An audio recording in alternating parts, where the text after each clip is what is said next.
Okay, for this stretch, we are going to be focusing on the hip flexor and the psoas muscle. You want to find a pad for your back knee because you will be kneeling on the ground. And with your front leg, just make sure that you keep your knee in line with your ankle here, okay? So, a few things before you get into the stretch that I want you to pay attention to. Throughout the entirety of the stretch, you're going to be trying to keep your pelvis tucked under. And I like to say, keeping your hip points trying to touch your bottom rib. Okay, so instead of this motion, we're rounding in, and you'll notice if I were to untuck my hips and lean forward, I could go a lot farther than if I were to tuck my hips and go forward. That's about as far as I can go.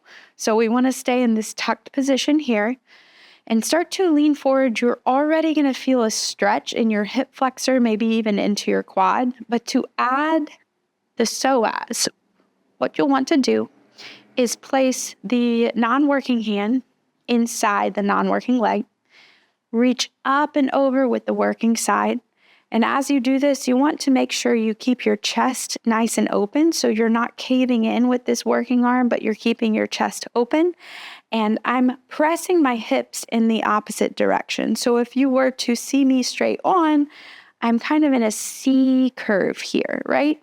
And we're feeling a long lengthening down this working side into our psoas, into the outside of the hip, into the hip flexor, making sure to keep the chest nice and open. If you play with it and you close your chest in, you'll see and feel that the stretch is no longer. So keep your chest nice and open, reaching up and over that C curve in the body. And then as you exhale, brace your core, bring your body up to neutral. You can do this again. My recommendation is to hold this position for at least 30 seconds. Again, pressing the non-working hand on the inside of the non-working leg for stability. Once you're done with that, make sure to do the other side.